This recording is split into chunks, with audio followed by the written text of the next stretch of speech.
name is Kimberly, and I am with Trend Micro's Internet Safety for Kids and Families program. This is a program that's been around for about 16 years, and we basically work with the public to just teach everyone how to be safe online with different tips and tricks that you can use. And so we're going to talk a little bit about that tonight. So I have a question here. How old is your oldest child? Um, Let me go ahead and get a poll launched for you. Now, would you select A, 5 years old or younger, B, 6 to 10 years old, C, 11 to 14 years old, or D, 15 years old or older? I see from what we're putting in the chat and from the poll that mid-age range is most popular in our group tonight. Let me just share the results. So about 40% in the 6 to 10-year-old age range and 35% in the 11 to 14. Okay, cool. So that is really good to know. We will have a little something for everyone. We'll talk a little bit about things that your kids encounter in that age range.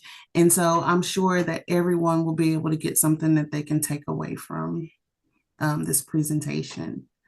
So today we're going to be talking about three main topics though: screen time, and some of the common strategies that parents use to manage it. We'll also talk about security and privacy. This is going to include considerations for protecting our children's online accounts, strategies to help keep their identity safe online. And then finally, we'll be discussing scams. Now, this will include an overview of the types of scams teens and kids may encounter, how AI is being used in the world of scams, and what can be done if your child is scammed. But let's start with screen time first. Okay. All right. So there's the security and privacy scams. We're going to talk about screen time first, though, to start.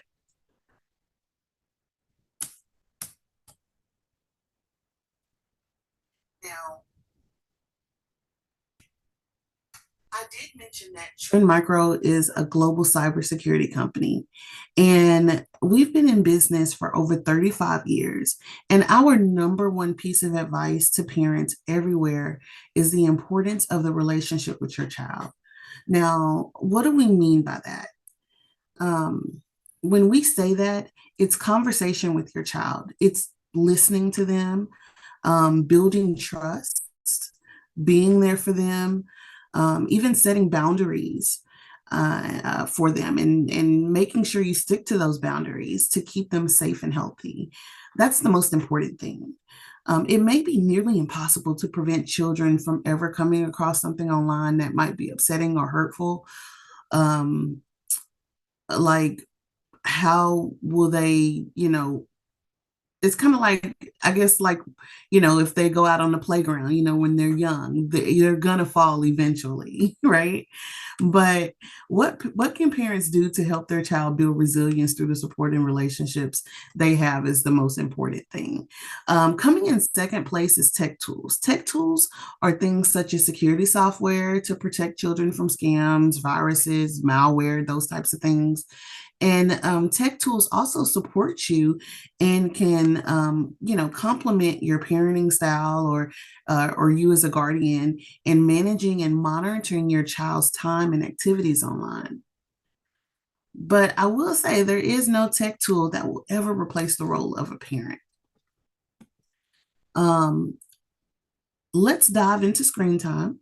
It's a concern that I know a lot of you have, but not all screen time is equal. There perhaps needs to be a shift into considering the difference between time in front of screens versus quality time in front of screens. Now, I would say consider these three things, right? Um, Jason watches a superhero hero video with his older sister. He only watches it for 3 minutes, but sees a dramatic scene. So that's one thing, right? Then two, in the second picture, it's representing Asia. Her best friend moved to a different state. She regularly spends 20 minutes video chatting with her friend. They talk about school and friends, and they send each other emojis. Another form of screen time could be like the third picture. This is Laura and her aunt. Laura and her aunt are watching Sing. They watch a movie for more than 60 minutes, singing along. And Laura actively talks about characters for days after viewing and commenting that Mina, who is one of the characters, had to keep trying to be brave, because she had stage fright. Now, this last scenario was by far the most screen time, but you might argue it was quality screen time because she was viewing it with a family member. She was engaging in content with the family, and she was also discussing it afterwards. So that's just an example on how not all screen time is equal. Um, there's four broad strategies that parents tend to employ when trying to manage screen time with their kids. The first thing is to just simply restrict access. Many parents do this to just take access away for certain screen related activities that don't have anything to do with school. Now, I'm sorry, I skipped ahead a bit. Let me go back. Sorry. Um, let's see, where was I? So it could just be like removing access completely. It can include like limiting access to devices, whether it's a phone or a tablet or some type of gaming console. It could be limiting access to Wi-Fi. You can't connect to Wi-Fi tonight, or limiting access or deleting certain apps, off their phone or off their tablet or other device. It really has varying degrees of success, but it can really reduce time on screens overall. However, it does make screen time a battleground, often at the expense of like your family's relationship. All right. The second strategy is to monitor. So this has to do with allowing access to screen media under supervision, right? It takes on various forms. So it could be something like requiring children to use the screen time only in public. Um, I'm sorry, like public areas in the house, like, not taking it in their room or not taking it in the bathroom. We know they love to go in the bathroom and take pictures and things like that, right? Um, it could also mean maybe setting up password controlled accounts. Um, it could also mean controlling different app settings or setting up different parental controls. All these measures can help, calm parental worries about online safety and give some type of sense of control. But their use of screens is is normally overboard. It's going to require a lot of time and energy on your part, and it doesn't mean that you'll be successful the first time around. Um, but you'll just want to keep at it, keep working at it, keep setting up those parental controls. If there's repercussions, stick to those so that it won't create a false sense of security for the kids, and it could also give you peace of mind.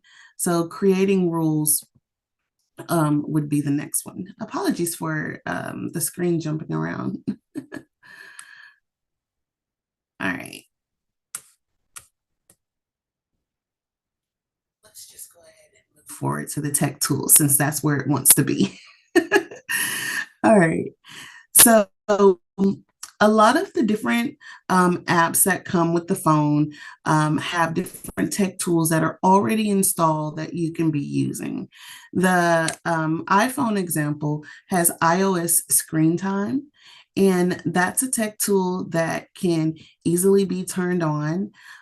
If you did want to use it, you would go to the phone and go to settings. Then you would go to screen time. Then you'd click under family, and then you can see any family member that you set up under your iTunes account. Even kids under 13 can be set up for this. And then you'd click on a user that you want to change the settings for. And you can see their screen time. You can set restrictions on content. You can set time, I'm sorry, you can see time spent on different kinds of apps like games and things like that. So that's definitely one to turn on and use right away. Hey, Kimberly, uh, we are missing the sign-in sheet or the link. Can you please share it so we can reshare it?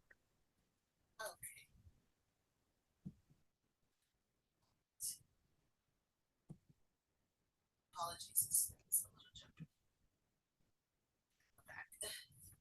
Let me see if I can get that for you.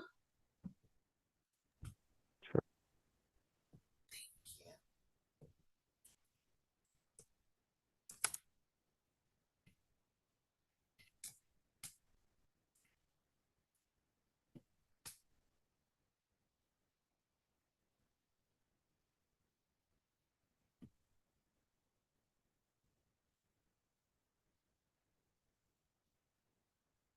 We can try.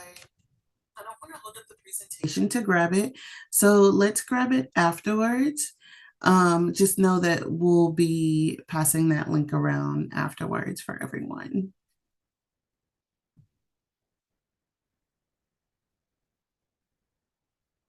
Gigi, unless you have it from before that you can share.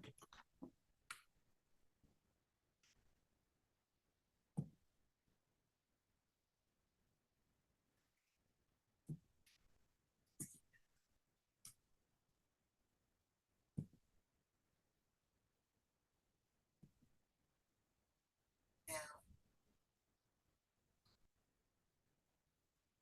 all right. So we talked a little bit about iOS family. So I will say that both Apple and Android families have something that can help them.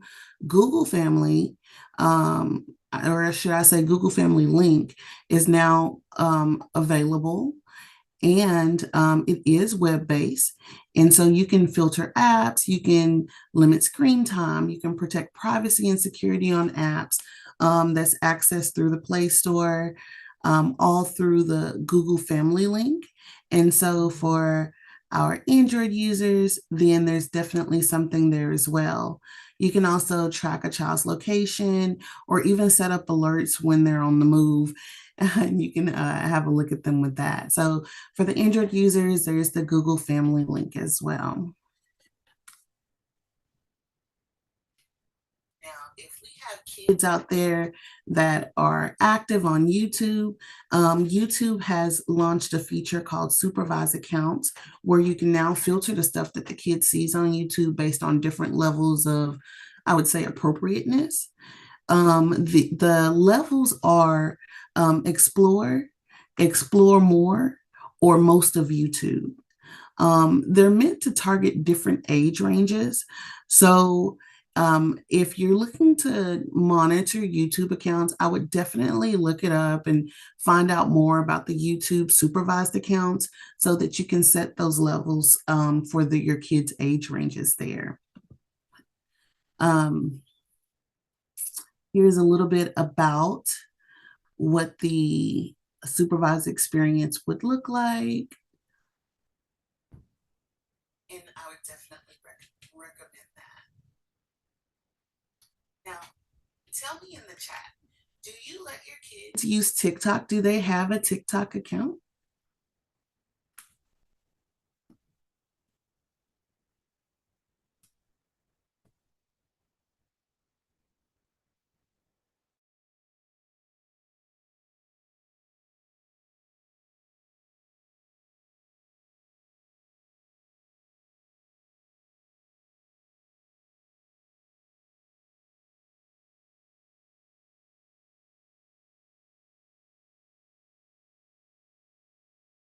have TikTok family pairing, right?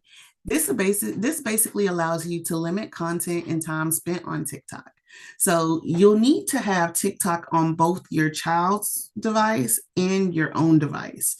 Or you could just have it on yours and set it up on your phone. Um, but you will, if you have two devices, then you will need both devices to set it up the first time. But once it's set up, then you can limit time and content from your own device while they use theirs, the TikTok app on theirs. So if you're interested in that, then in TikTok, you would go to the Safety Center and click on Digital Wellbeing, and then assign each phone as either the parent phone or the teen phone. And I say teen because there is an age restriction to use TikTok. And then you can set limits on time, content, contacts. There'll be a few options that you can use to see, who's using the TikTok account. You'll see that there's some TikTok family friendly content that you can set up there. It's really interesting. And so I definitely give that a look if you're wanting to ease your child into using TikTok. Maybe set it up on your phone, put those restrictions on there, and or have both phones available so that you can get it started on their phone as well. Now, Instagram has a feature called supervision. It works a lot like the others. You can limit their time on it, including setting up quiet mode. You can see who they follow, you can see who follows them. Um, and these are just some tools that you can use. If you did turn quiet mode on, then all of the messages and notifications will still be there. They'll just come in once quiet mode is off again or once that time is up. Now, again, all of these tools are there for you to have conversations with your kids. The conversation might start like, hey, maybe that's not a great person to follow because they do some questionable things. Or something like that. But it's important to address the importance of being safe online. It's okay to question the content that they interact with. And it's also okay to set the rules, um, make consequences for the rules, and stick to those consequences as well.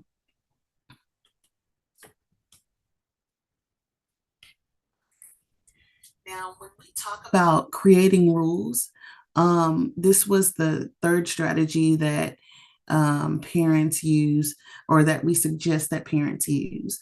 I know that some families set up verbal or written rules with children about, who, how, when, or why different devices can be used.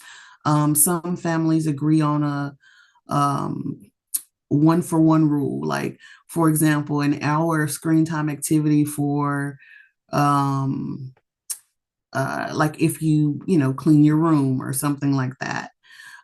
Or you might allocate certain devices for certain activities at certain times of the day.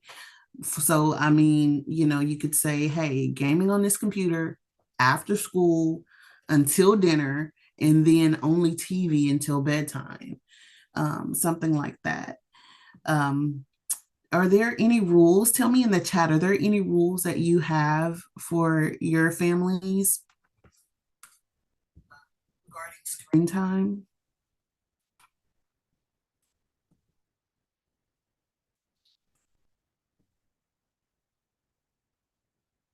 Gaming for weekends and not weekdays.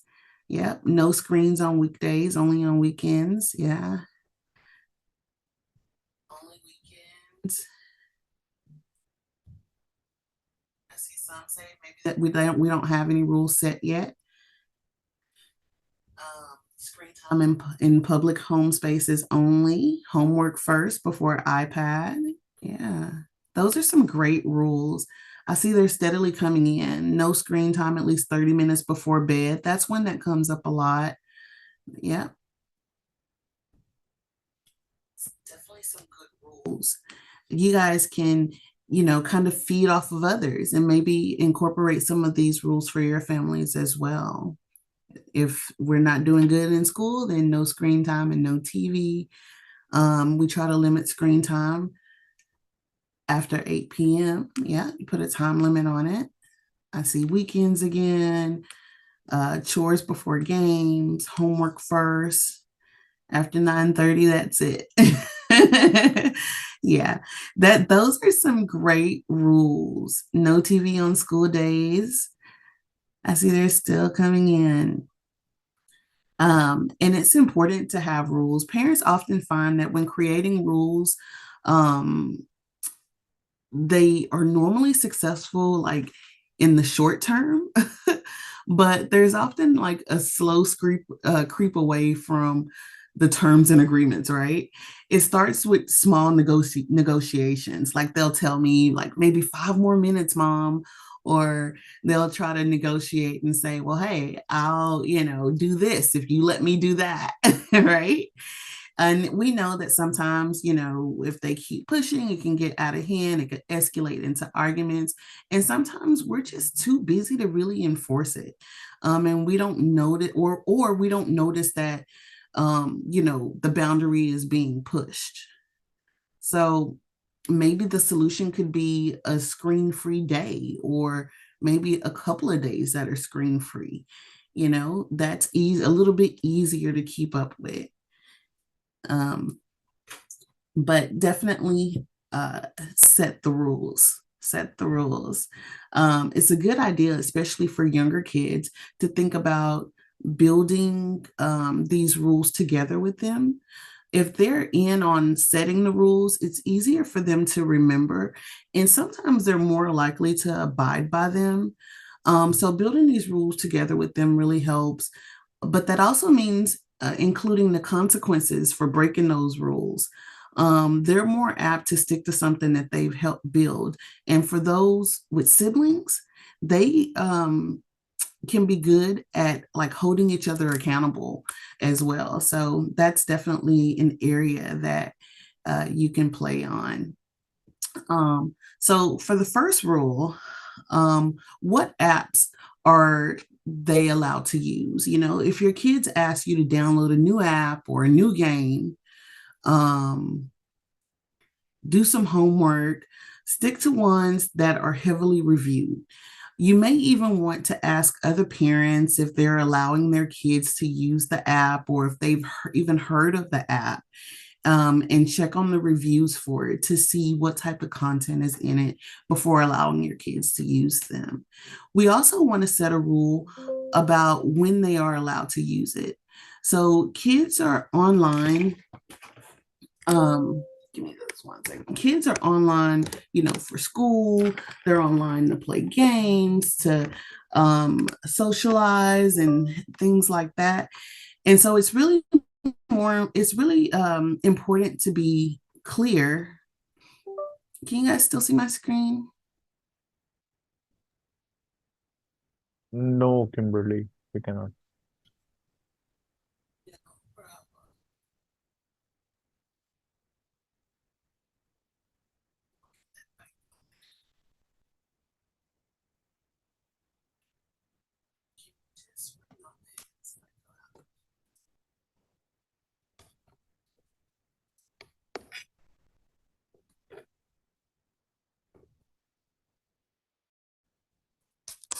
Excuse me, guys, 1 second.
Still can't say it.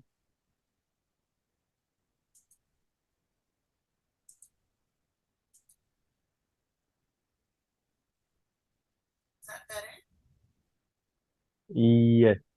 Awesome. So what we were talking about is setting the rules for when they're allowed to use it. So kids are online, like I said, all the time for school or for fun. And so it's really important to be clear about when they can use tech for fun. Maybe you could even help them think about other activities that are important and healthy for them to do and how screen time for fun can fit into their day, right? How long can they be on? That's a rule to think about. If you do allow screen time for fun on any given day, just be clear about start and end times when it comes to them, and use tech tools like the ones that we talked about to monitor how long they're on a particular app or game, and that'll really help you. um, the rule, where can they be while they're using it? We saw that some of the rules that you had said that they needed to use the screen time in public locations in the home. That's a good rule to have. Maybe the whole no phone in the bathroom thing, is something that you would want to incorporate. If they're going to be video chatting with the group of friends, consider a spot where you can check in on them. But maybe if they're disturbing you, maybe you can have them use headphones if you're trying to work, or maybe if another child is doing homework or sleeping. But where they can use it is definitely another rule to consider. And then with whom can they use it with? For the younger kids, just starting out on social media or gaming or just getting their own phone for the first time, talk to them about who they can connect with. Have them ask you each time they want to add new people, or at least talk to them about who they're connecting with. I would say that building their contact lists together with them can help keep the lines of communication open. You're probably the one that is paying for the phone service anyway. So just let them know, hey, I might check in on this from time to time. It's okay to let them know. I might check your phone um, from time to time. And so if you have any concerns, that's already been addressed, to say, hey, I'm going to look in on this. And so they'll know up front. And then just that communication in itself may keep them on their toes to do well and make good decisions. Um, Now, the Boston Children's Hospital Digital Wellness Lab conducted a survey with over 1,500 teens. These teens were anywhere from age 13 to 17 in the US. This was last year. And here are some of the results from the survey. Overall, about one third or 35% said their parents' rules were strict. However, 70% found them reasonable, and 60% even found them beneficial. So I'm showing you this because if your child is 7, 9, or 11 years old, um, take heart and look at the perspective of teens. They know that their parents are looking out for them and have their best interests in mind. All children need boundaries and rules. And if you can change them up every now and again, that'll be good. Or maybe as they mature, they can change them, or for summer holidays or school breaks, or just even as they get older. The rules don't always have to stay the same, but just focus on being practical and realistic with them. And that's when they're going to fall into this category where they're considered reasonable. All right. Now let's talk a little bit about self regulation, and digital literacy.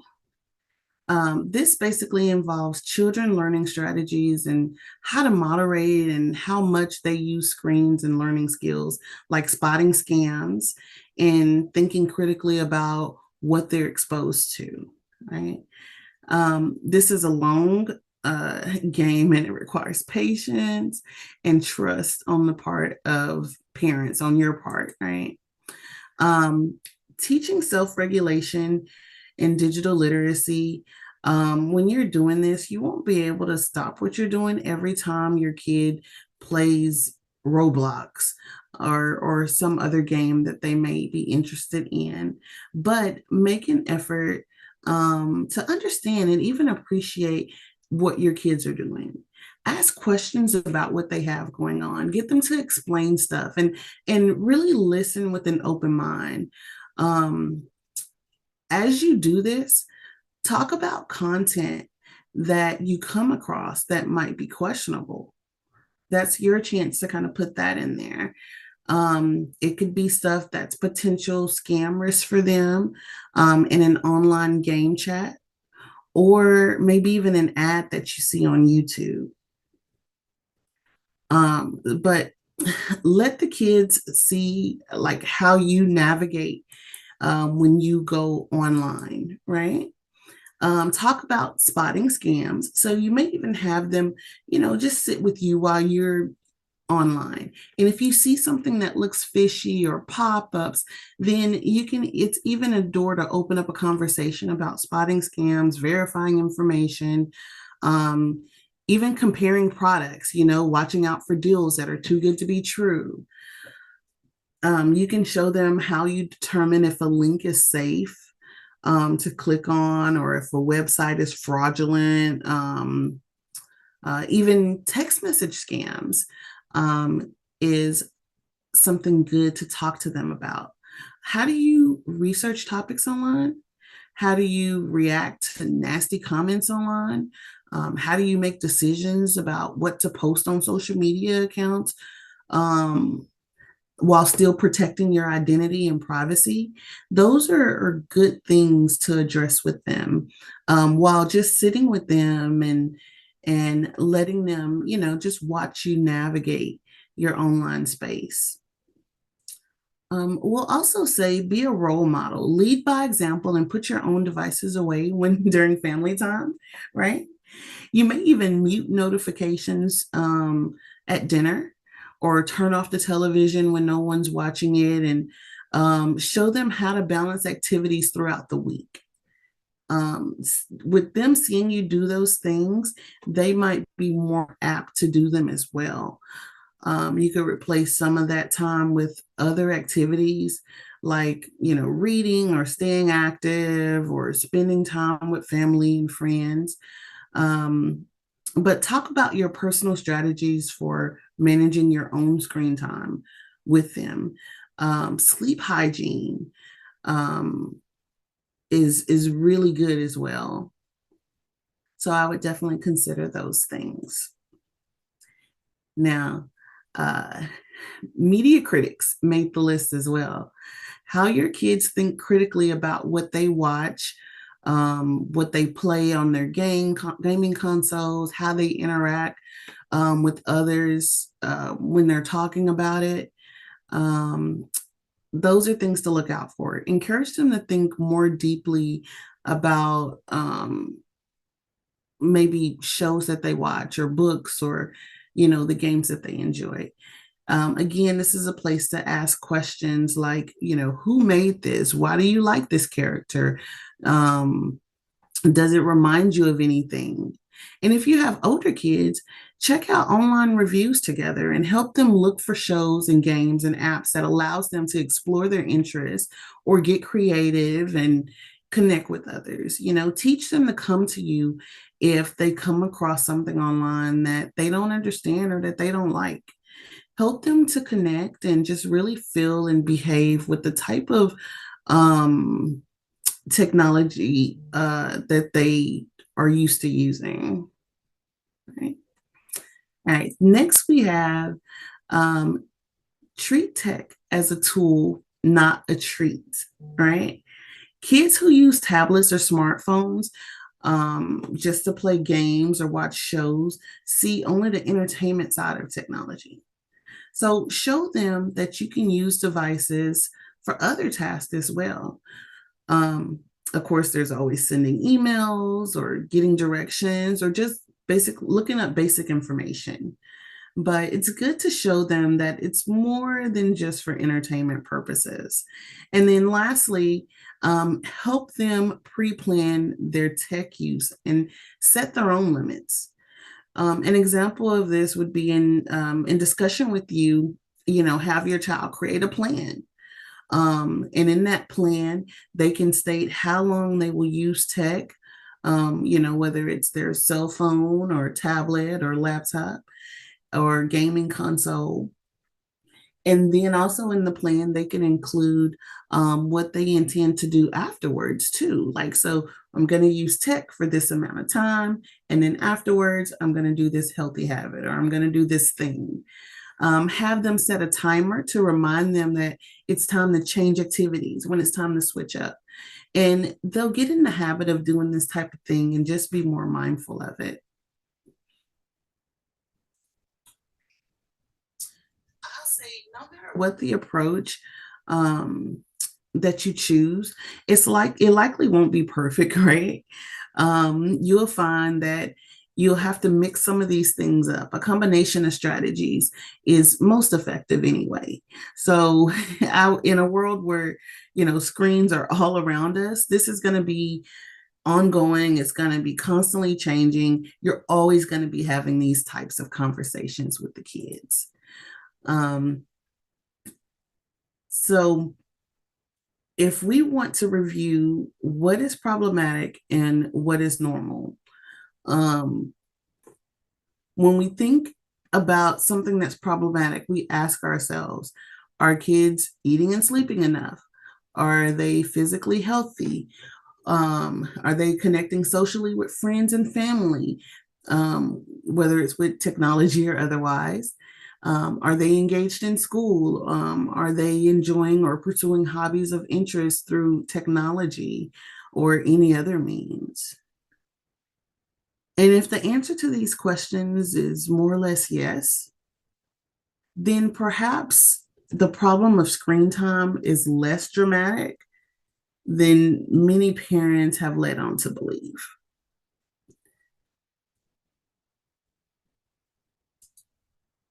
All right. Now we're going to shift gears and talk about protecting our children's security and privacy online. All right. In the chat, tell me, my child's account have strong, unique passwords and two-factor authentication turned on.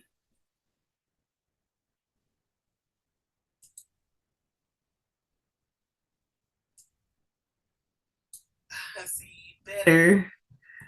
Let's see. Nope, we never remember them all. I think that's an issue for a lot of us. My child's accounts are actually mine.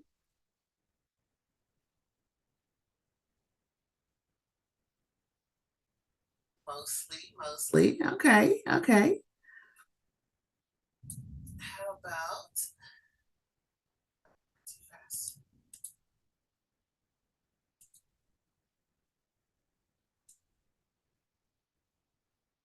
Your child's account is to avoid being hacked, right? My child account has strong passwords. We use a password manager for our family. A password manager is a great option. A password manager stores all your passwords to different accounts so that you don't have to remember them all. So, password manager is definitely a great idea. There's several out there. Some are free and some are paid.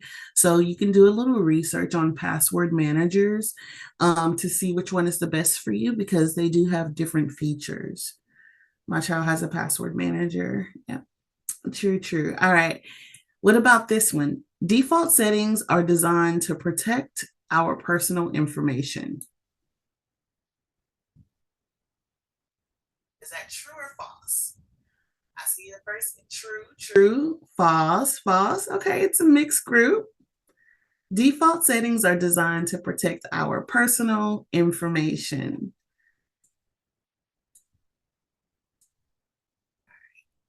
So, first thing about privacy, I will say it's a mixed group over here.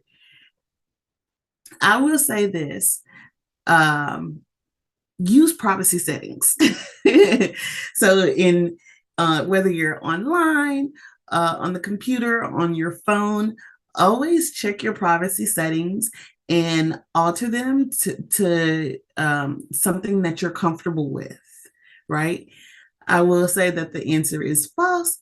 They're not always set to the best level for you or your kids.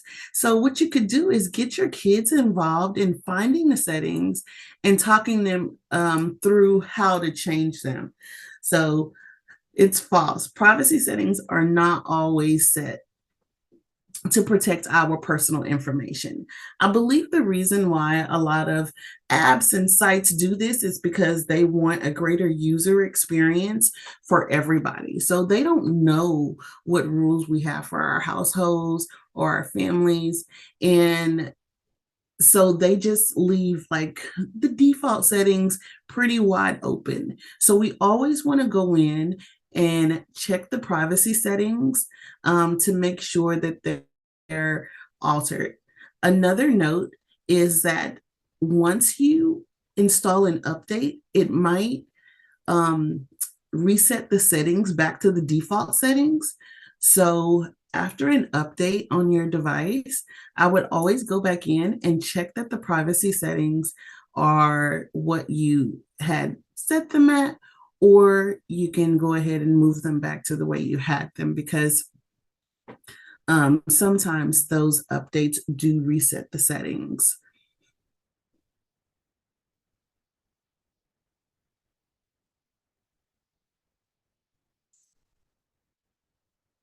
All right.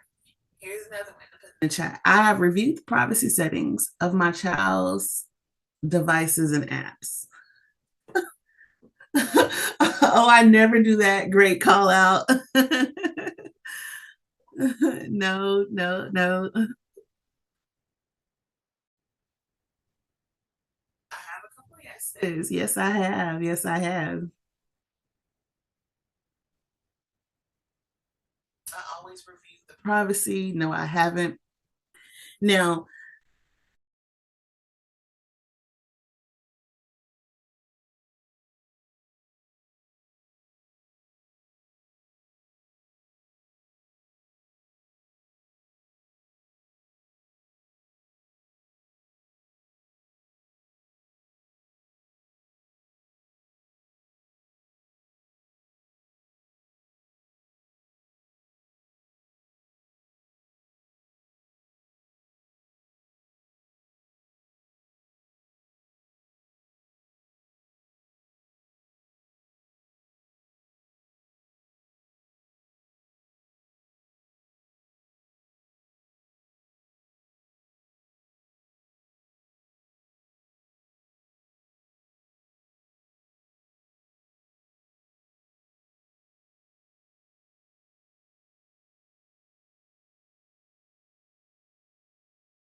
I think Kimberly is trying to troubleshoot.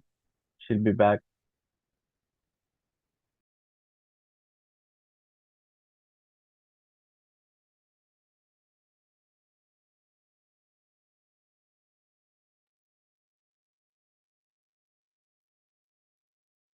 Kimberly is trying to troubleshoot. Please give us a second.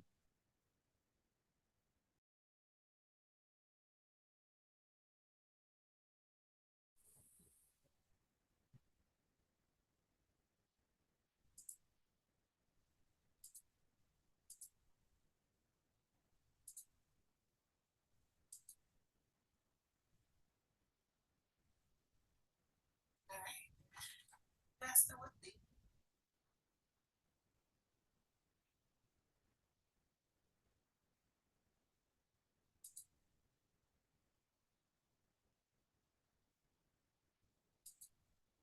Hey Kimberly, I think uh, people are experiencing mic issues.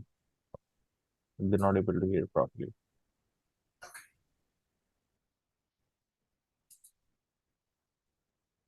All right, I see a thumbs up as well. Okay, cool. Apologies for the computer issues. Thank you. All right. So we were talking about privacy settings. Um, thank you so much. All right.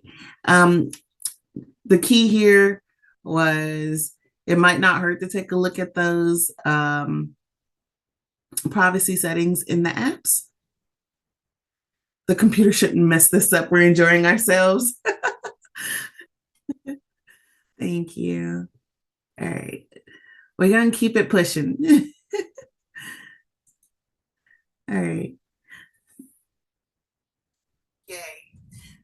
So then here's the last one before we talk about a few of the settings to look at. I have reviewed the privacy settings of my child's internet browser.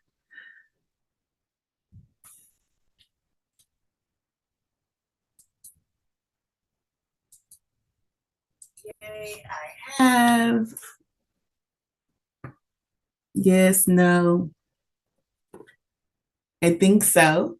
So the privacy settings on the internet browser, so whether you're on Safari or Chrome, then you can go to the settings and then go to privacy and look at the different options there, and you can change those however you'd like.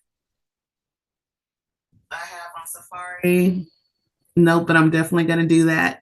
Yeah, it's a really, really good idea.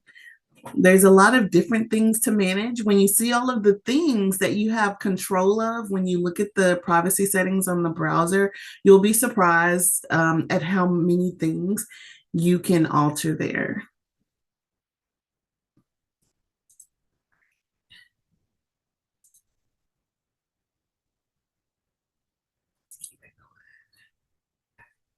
So overall, privacy settings basically allow you to control things such as, the device's camera, microphone, even location settings.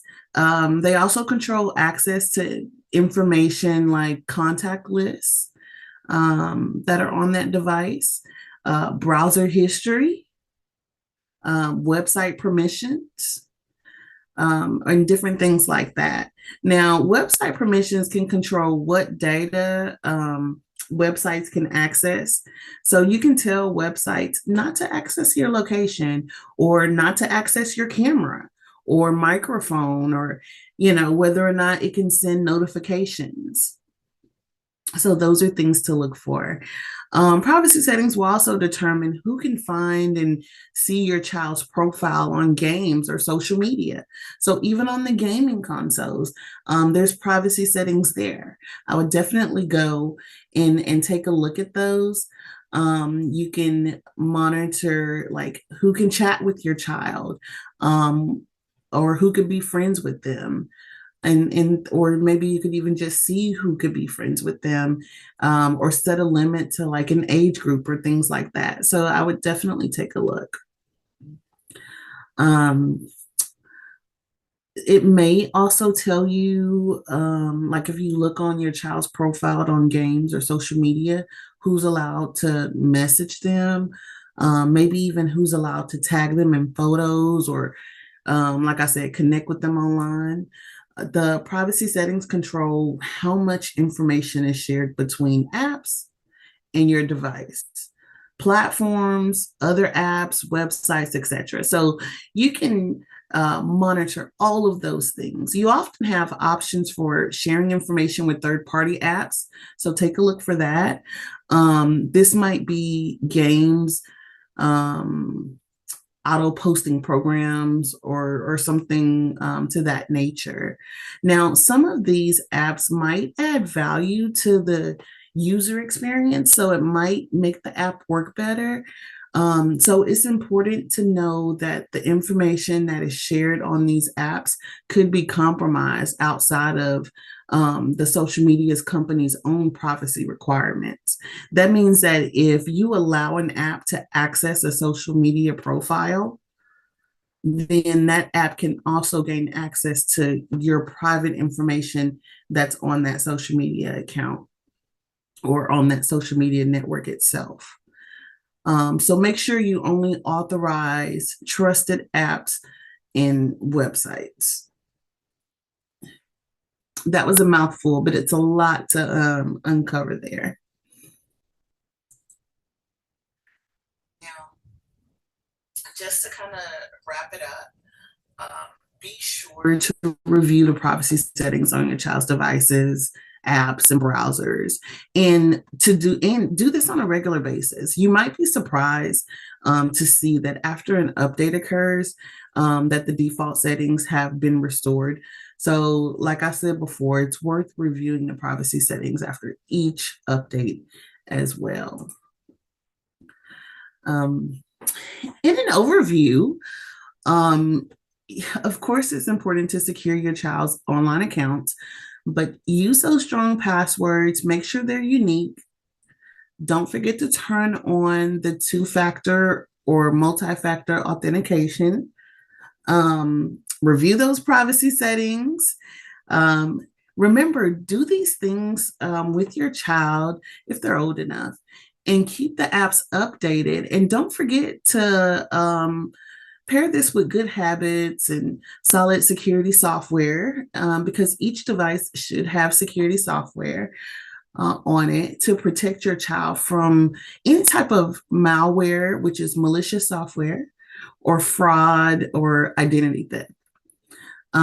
Each device should definitely have security software on it. You might find that if you purchase security software, it might be good for multiple devices.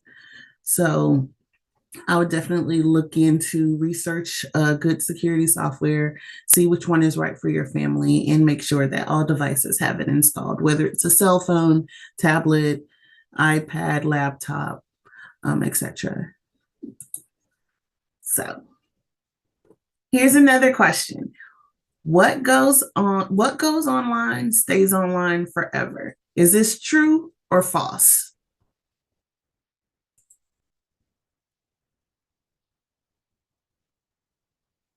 I see a ton of shrews. I got a great big thumbs up. It all depends. Okay. Okay. I will say the answer is true. Once you put it out there, once your child puts it out there, it stays online forever. We tell kids that whatever they post, it's no longer theirs. After you post it, it's not yours anymore. Right? Screenshots are forever too. Yep. Exactly. Exactly. It's nearly impossible to completely delete information that you've shared online. Even if you delete your account from popular social media platforms like Facebook and Instagram, the companies will still keep your data. They just won't publicly share it. Also, certain websites exist that automatically save and archive public social media posts online, which means that even if you erase something a month or a year ago, that content might still be accessible in somebody's even Google simple Google search, right? So search companies like Google keep information about each user, um, such as like search histories or IP addresses. Even if you clear your cache on your own computer, they keep copies of the data. And a deleted email may be gone from your hard drive, but it may remain for a long time on the servers operated by the email provider.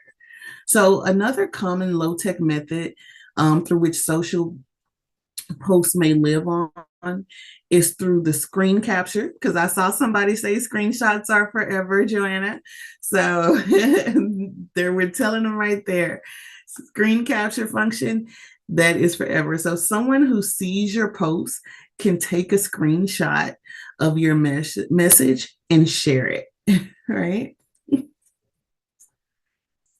So review so I would say encourage your kids to think before they post. Now, I will say in a 2020 survey done by the Kaplan Institute, they found that 36% of college admission officers polled visited applicants' social media profiles like Facebook and TikTok and Instagram to learn more about them.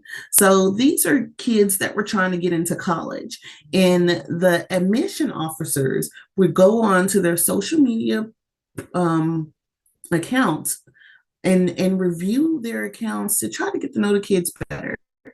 58% uh, of those admission officers say that what they found had a negative impact on the student's application. Now, 42% did say that they found what they found had a positive impact on their application. So that's good too.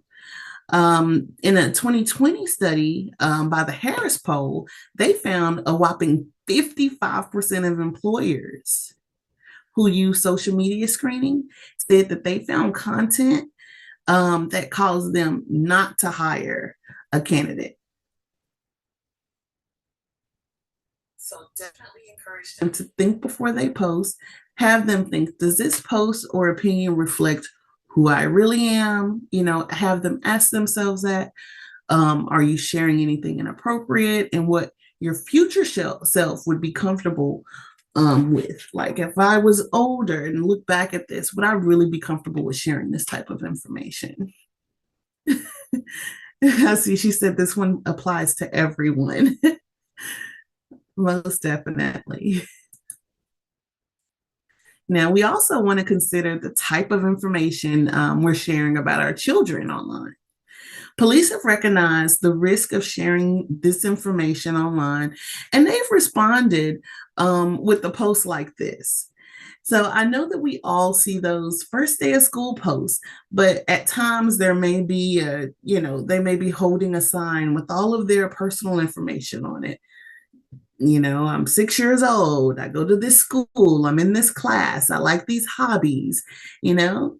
But we could do something more simple by just saying first day of school. And that way we're not sharing personal information about our child online. All right. Now, looking at these photos, do you see any personal information in these photos? Tell me in the chat.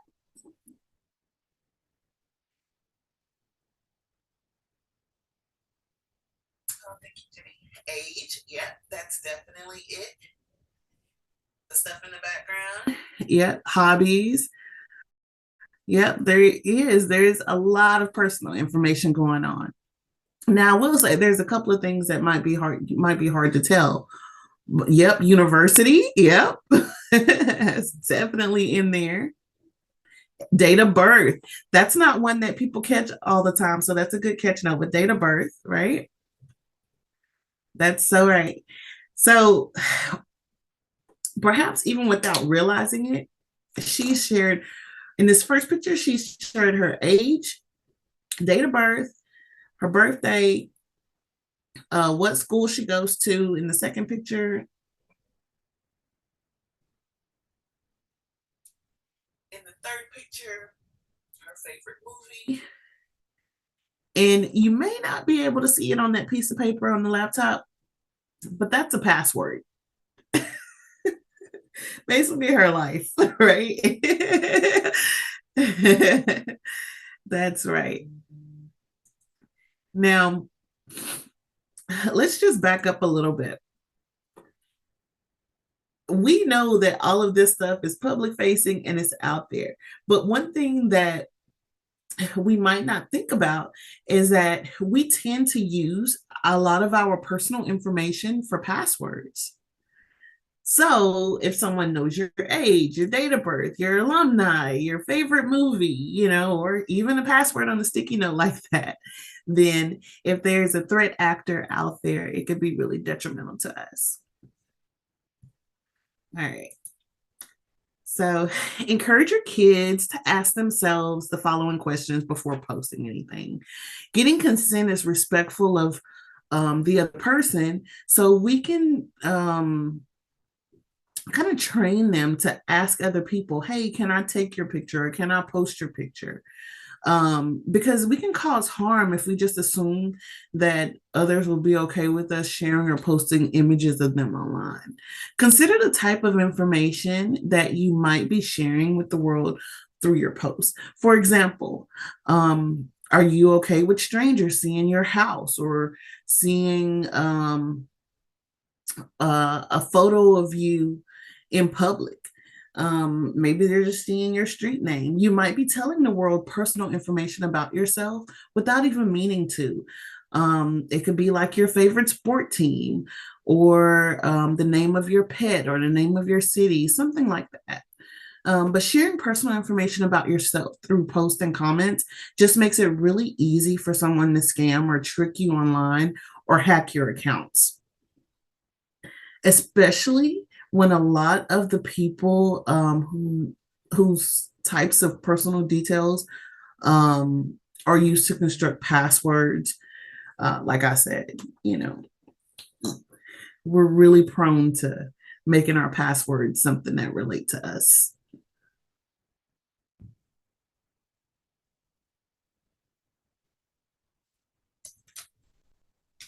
I see that Kim said that her kiddos were getting asked in PE all personal questions by one peer, and she said that it felt like they were trying to get her password questions, and she's in seventh grade.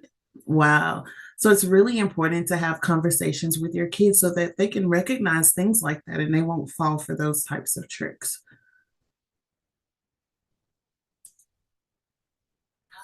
Finally, we're going to dive into scams. All right. I've seen scams that target kids. Well, Kim definitely just posted one. Um, Anyone else seen scams that target kids?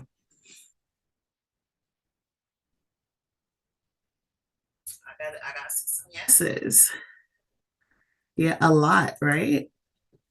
So what we see is that kids are targeted um, specifically by scammers. And those scams are coming through like many different forms, right? For example, there's scam ads specifically targeting kids that lead to fraudulent or malicious websites. And so when the kids click on them, they could be tricked into giving out personal information, or maybe that link could lead to a fake website. Excuse me, where they're giving out personal info. We also see surveys, right, geared to like winning prizes, or surveys that might sound like fun for kids to complete, um, such as determining their Harry Potter house or helping them decide what animal character they are, right? But the surveys are scammers controlled, right? And so that could be a way that they're targeting kids because they know that the kids are going to want to fill this out, find out the answer, and compare with their friends, right? But the scammers in the background collecting any information that they want to share. Excuse me, any information that they share on the survey. Um, and they'll probably be able to guess their login credentials, name, address, phone number, school, etc. Right? So it's important to just talk to our kids about these types of scams. Excuse me. My 8-year-old says if it's free, it's a scam.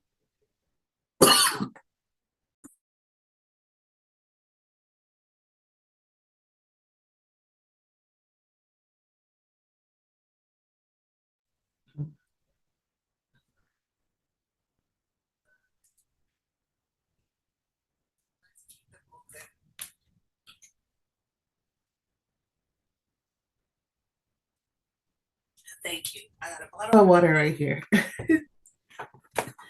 All right. So there's all types of different tactics that the scammers use. So it's really important to talk to the kids about these types of scams so that they can understand that what the scammers tactics are and why it's dangerous to click on the links and ads or complete the surveys, and then remind them to be on the lookout for any others that might seem too good to be true, like you guys said, or any that ask for any type of personal information. All right. All right. Now, scammers also reaching out to kids in DMs in different apps. So maybe they're DMing them in Instagram or even text messaging their phones or coming in through the chats on games. They can use social engineering tactics that trick kids into sending personal information to the scammers or trick kids into clicking links that, again, lead to bad websites or malicious websites, fake sites, and then asking them for their personal information or maybe even some type of financial information, right? Here's an example of a fake Discord login page. Kids also reach these fake pages through fraudulent sponsored links on search engines.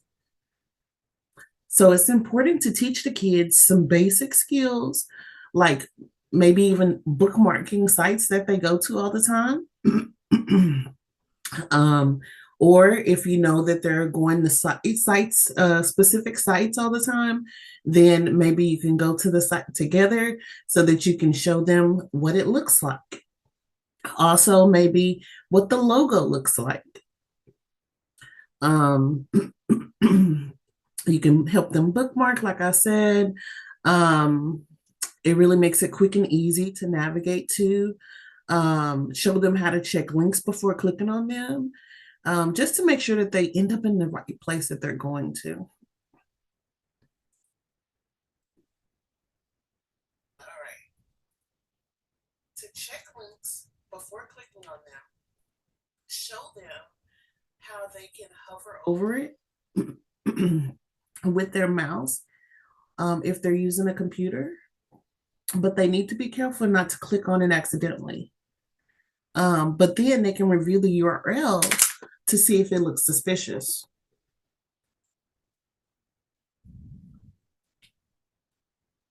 But they really have to look at it closely because some of the fake ones can look really weird.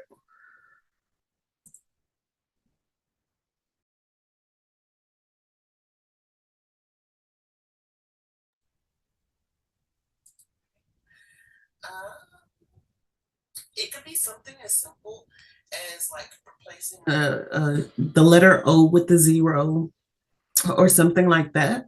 So we just have to be really careful about that. If you want to do this on a cell phone, you can show them how to press down on the link until a menu pops up. And that menu will have the URL in it. But again, be careful not to click on it accidentally. They just want to review the URL to see if it looks suspicious. Um, and just like on the computer, some of those can look real and not be real. So, just have them really pay attention as to what's in the link, what it looks like. Better yet, and they can right click and choose to copy from the options that appear. And then they can go to a URL checker and paste the link. We have a URL checker and it's free to use. And it'll tell if the link is safe or not. You can also use a reputable security software that'll block or warn you if a link is malicious. So that's something to look for in a security software as well. And it really just takes the uncertainty out of like, the guesswork on whether things are safe or not. All right. The nice thing is that protecting you and your child from scammers requires that good habits are done when it comes to protecting your privacy. So you're setting good habits. You're making good efforts in everything that you're doing to keep your kids safe, and it's just making for a nice round world. Um, I have another true or false. AI is being used to make scams more sophisticated. True or false?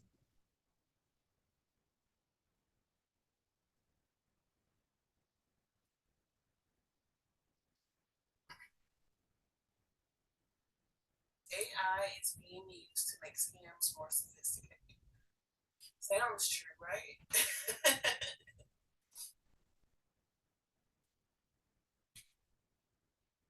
True. I see a lot of truths.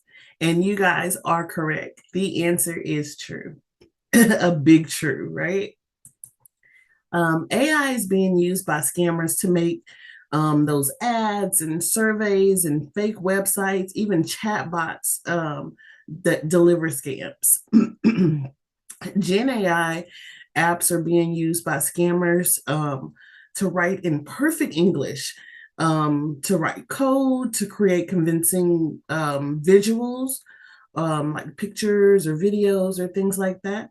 Um, Here is a fake and a real version of a website. You can see how easy it would be for someone to mistake the fake one for the real one.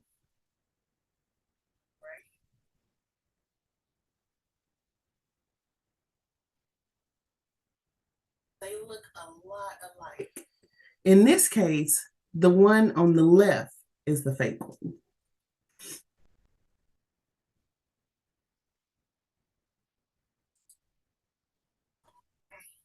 Now, AI is also being used to craft deep fake scams. And that's what Anastasia is talking about in the comments. Voices that sound like people you know, right? It could be a voice, it could be a video. Um, excuse me, but AI is being used to craft deep fake scams. Um, this one is of Taylor Swift. Deep fakes includes images, videos, voices that makes it seem like someone is saying or doing something that they're not in real life. So you may have seen celebrities being used to create deep fake scams, but scammers are also creating deep fakes of ordinary people. So a child could think that they're video chatting with a kid at a neighborhood school who is in the same age group, um, but they don't really exist, or they didn't realize um, that they're being manipulated by a scammer. Scammers can sound and look like a real person and use this fake persona to trick kids and teens into sharing personal information with them, getting them to click on malicious links or tricking them into sharing photos or even videos of themselves. Scammers are then turning around and blackmailing the kids by threatening to reveal those images or videos to the world if they don't keep sending them intimate photos or if they don't agree to pay them money.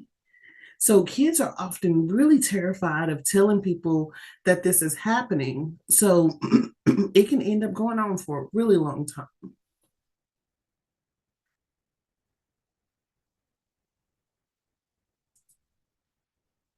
So my child can easily tell if someone's account online is real or fake. Your child could tell.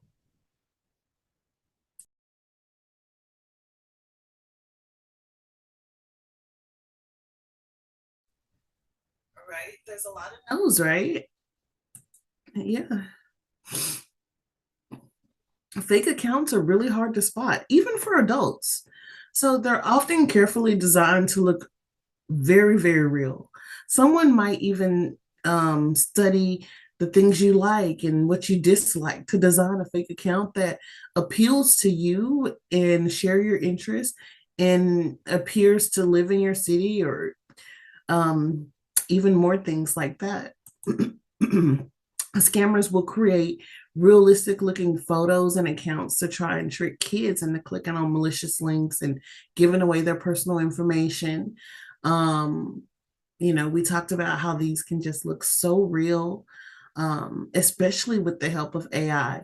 For very little money, scammers can buy likes and followers on social media platforms to make their accounts look more active.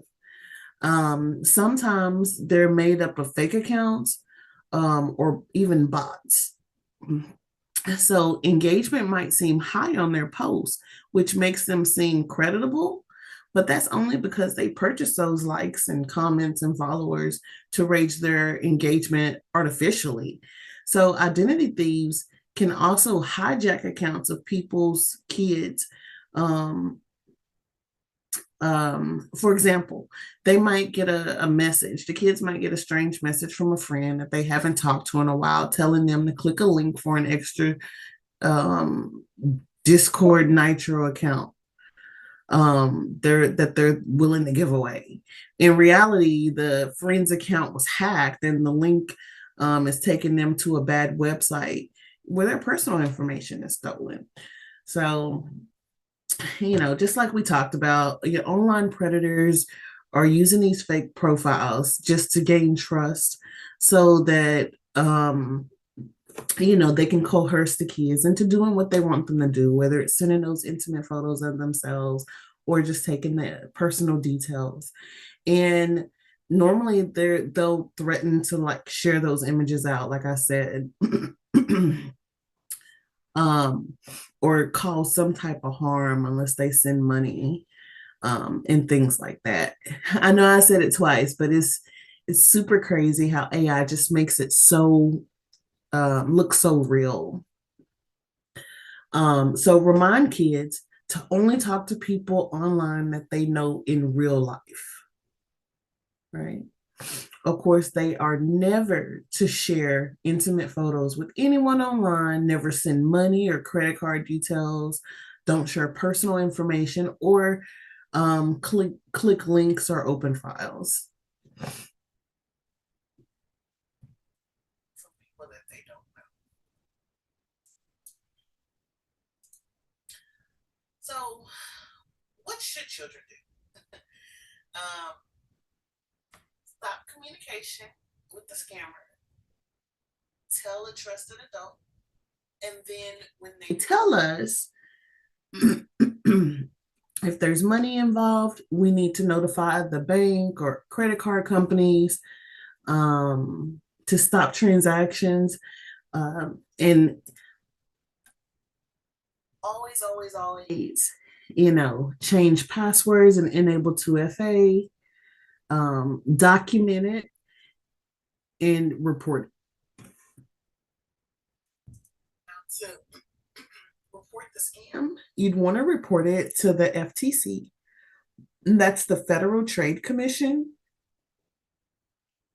Um, the agency shares information with more than 2,800 law enforcement agencies because committing fraud and identity theft is a crime. So you can definitely always report to the FTC at reportfraud.ftc.gov.